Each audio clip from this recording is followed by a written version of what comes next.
Здравейте и добре дошли обратно в моят канал. Днес съм подготвила едно много обичайно видео за бременните жени, ами именно багаж за родилното отделение. Лично на мен такива видеа ми бяха много полезни и съм изгледала няколко, също така съм чела няколко списъка за багаж за родилното, така че предполагам, че на някоя от вас ще бъде полезно и интересно моето видео. Надявам се да ви хареса, да оцените старанието ми, като ставите един палец нагоре, да се абонирате за канала, ако искате да получавате още такива полезни, интересни, забавни видеа.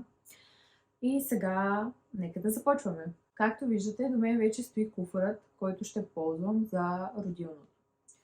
Куфарът не е много голям, но не е и прекалено малък. Бях тръгнала с една малко по-малка чанта, която по принцип е по размерите за ръчен багаж на самолетите. Обаче, приготвяйки нещата в нея, осъзнах, че всъщност тя няма да ми бъде достатъчна, тъй като нещата, които се носят в родилното, хем не са много, хем не са съвсем малко. Преди да ви показвам какво има в куфара, ще ви кажа неща, които все още не са пристигнали или все още е рано да ги слагам, но пък ще бъдат добавени в последствие. Трябва да добавя всякакви документи, които ще ми бъдат нужни.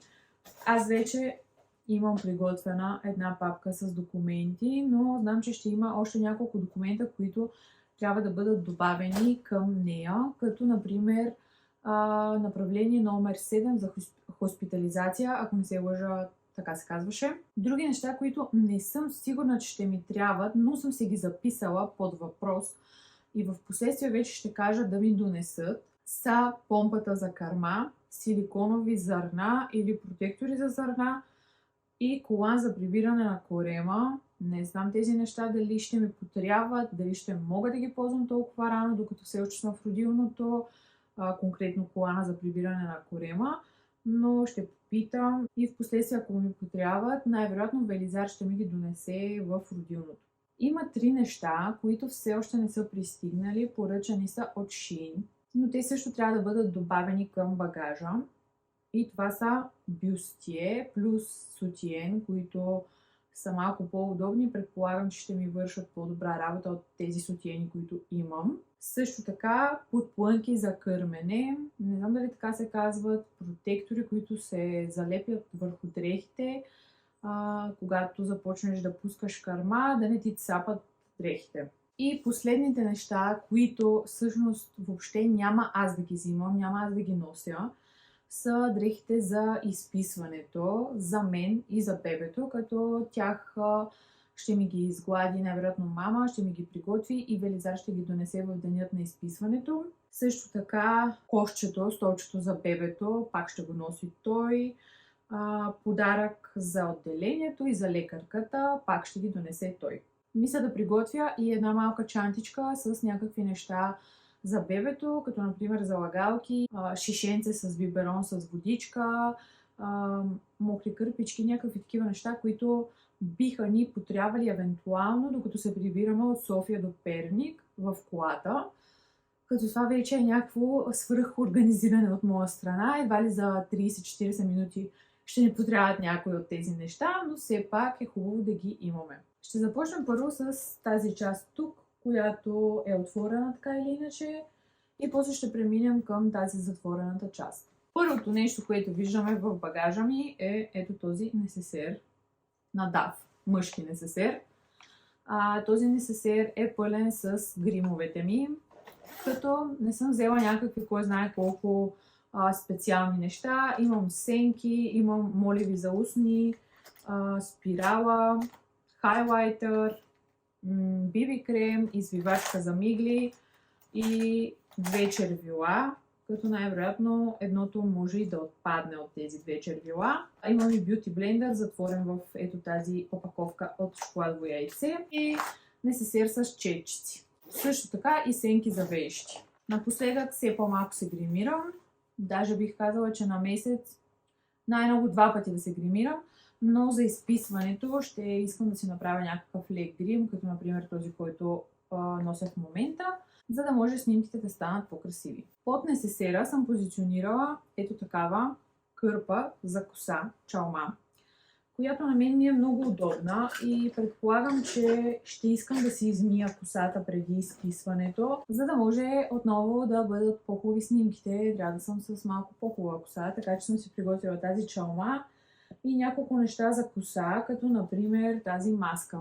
Моята коса без маска или някакъв балсам е просто прекалено суха и няма да изглежда добре, ако не я взема, но пък същевременно не исках да я меся в някакви малки кутийки, затова си я взимам цялата. Друго нещо, което имаме тук е несесер с балсам за устни, крем против стри, крем за лице, слънцезащитен крем, като аз всеки ден нанасям слънцезащитен крем, независимо дали съм вътре или навън, така че дори да си седя в стаята, там има прозорци, влиза светлина, така че ще ми потрябва. Имаме термометър, едно малко несесерче, в което съм сложила лепенки за рани, ако евентуално ми се наложи нещо. И също така има маска за лице в тестърчета и другото, ако не се лъжа, измивен гел за лице пак в тестърчета. Ако ми потрябват, мога да ги използвам. Също така имаме кърпа за измиване на лице, тя е за измиване на грим, слушалки и зарядно. Този несесер е малко хаотичен, събрани са всички неща, които не съм знаела къде да ги сложа.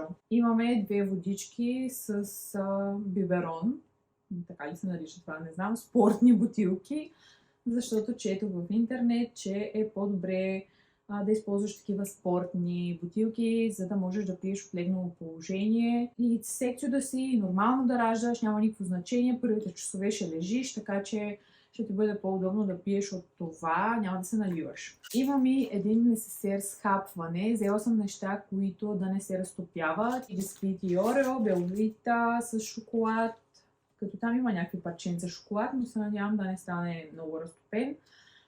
Имам такива солети на Елефант и обикновени солети Хрус-Хрус. От тях откриваме несесерът за коса.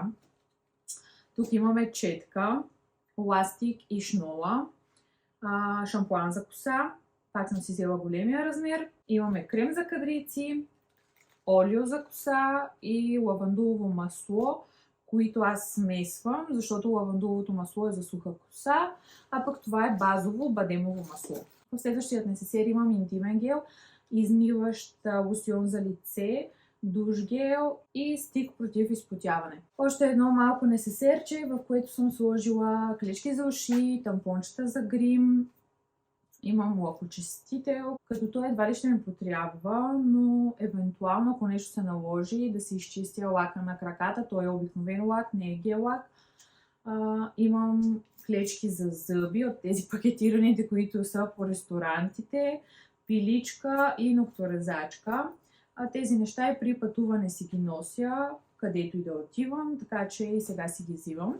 Даже имам и памук умотан в тоалетна хартия. Преминаваме към следващата част. В пликче от Shein имам сутиен и бюстие, като тук ще трябва да добавя и другите сутиени, за които ви споменах. Имам един цял несесер пълен с бельо.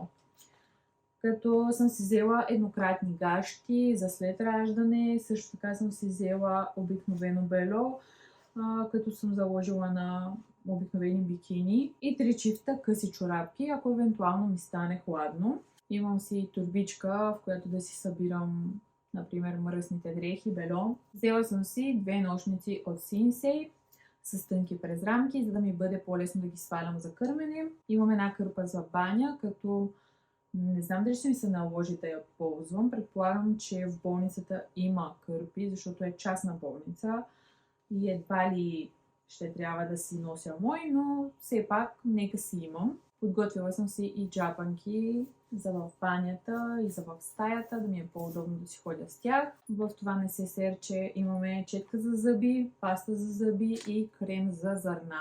Превръзки за след раждане, бебешки мокри кърпички, тоалетна хартия, която отново се съмнявам да ми потрябва, но все пак нека си имам. Книга за четене. Носни кърпички, еднократни пелени за легло, чаршафи, не знам как точно се наричат, от тези, които са с найлонче и памучен слой отгоре. Взела съм си 2 броя, И това предполагам, че ти го дават в болницата. Със сигурност слагат нещо над чаршафа, за да не го отцапаш, но все пак нека си имам за всеки случай. Имам 2 пликченца, съвсем обикновени, от тези, които има по супермаркетите за плодове и зеленчуци, просто за всеки случай, за някакви нещица, ако ми се наложи да прибирам, за буклук, за мръсно бельо пак, както дойде. И си имам една платнена турбичка, ако, например, не знам всъщност разрешено ли е на бременните да излизат, ако трябва да изляза някъде да си купя нещо, да го сложа тук. И отново се връщаме към ето тази част с документите. Освен документи, тук има и разни други нещица за мен. Имам си кръстословици. Обичам да решавам кръстословици. 2 химикалки, като това ми е най-любимия химикал още от ученичка.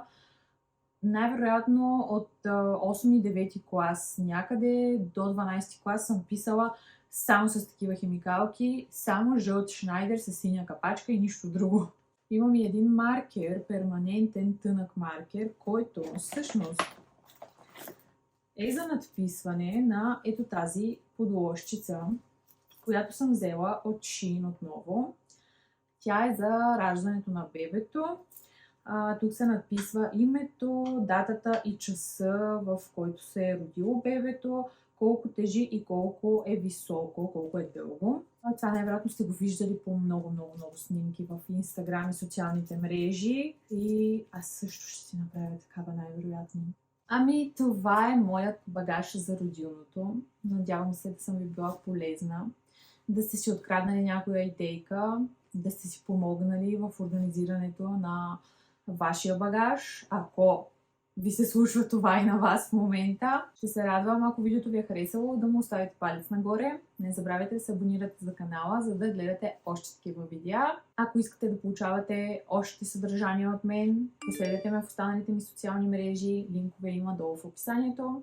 Благодаря ви, че останахте до края и ще се видим в следващото видео.